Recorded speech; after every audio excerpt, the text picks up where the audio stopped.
Sunan Kalijaga. Dalam penyebaran dakwahnya, Sunan Kalijaga menetap di suatu daerah. Beliau senantiasa berkeliling dari satu daerah ke daerah yang lain, sehingga wilayah dakwah Sunan Kalijaga sangat luas. Sunan Kalijaga dianggap mampu menerapkan sistem dakwah yang cerdas dan aktual. Banyak orang dari golongan bangsawan dan cendekiawan memberikan hormat dan simpati terhadap beliau. Mudah diterima oleh semua kalangan masyarakat, mulai rakyat bawah hingga kalangan atas, bahkan para penguasa. Sunan Giri, beliau mendirikan pesantren di daerah Giri sebagai basis dalam menyebarkan dakwah Islam. Sunan Giri terkenal sebagai seorang pendidik yang mampu menerapkan metode permainan yang bersifat agamis. Karya-karyanya berupa permainan atau tembang anak-anak, diantaranya Gula Ganti, Jamuran, Jelungan, Jor, dan Cublak-Cublak Suweng. Sunan Derajat, beliau melaksanakan dakwah dengan membuat pusat belajar agama Islam di Lawang dan Sedayu Pedukuhan Derajat, Lamongan. Dalam bidang kesenian, beliau mengubah tembang Jawa, macapat pangkur, dan juga memainkan wayang sebagai lading. Gamelan Singo Mangkok yang masih tersimpan di Museum Makam Sunan Derajat sebagai bukti bahwa beliau berdakwah lewat kesenian.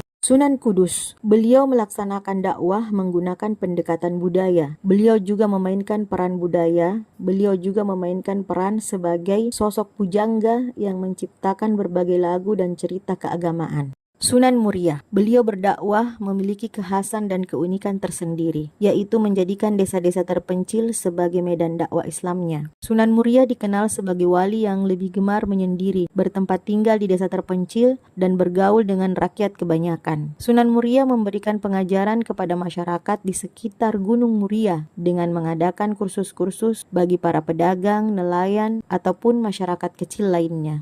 Sunan Gunung Jati, beliau banyak menghabiskan sebagian waktunya untuk melakukan jihad dalam rangka melawan dan mengusir Portugis dari bumi Indonesia. Hal ini dilakukan dengan menggabungkan kekuasaan Banten dan Demak sehingga memiliki kekuatan yang diperhitungkan.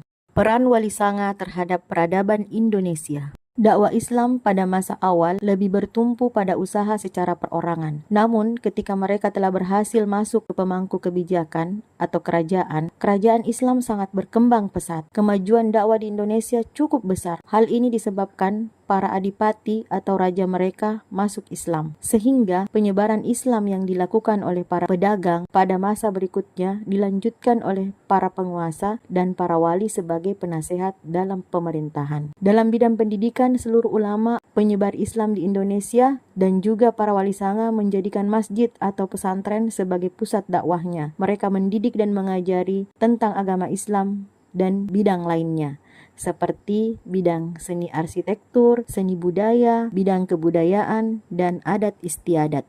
Teladan spiritual dan intelektual. Wali Sanga memberikan peranan yang sangat besar terhadap perkembangan dan penyebaran Islam di Indonesia, khususnya di Tanah Jawa. Mereka mempunyai kemampuan spiritual dan juga intelektual yang mumpuni. Hal tersebut tercermin dari karya-karya beliau dalam menciptakan lagu, cerita wayang, dan simbol-simbol agama lain yang mengandung ajaran-ajaran Islam. Selain ahli dalam bidang keagamaan, kesenian maupun teknologi, juga ahli dalam tata negara. Dalam menjalankan dakwah di Jawa, para Wali Sanga lebih mengedepankan kearifan lokal dalam menyikapi persoalan yang berkaitan dengan perbedaan antara ajaran Islam dan tradisi setempat. Sebagai seorang sufi, para wali bersikap toleran dalam menjalankan dakwah. Bahkan tidak jarang, seni dan tradisi setempat dijadikan media dakwah untuk menarik masyarakat masuk Islam. Demikianlah pelajaran kita pada kesempatan ini. Jazakumullahu khairan. Wassalamualaikum warahmatullahi wabarakatuh.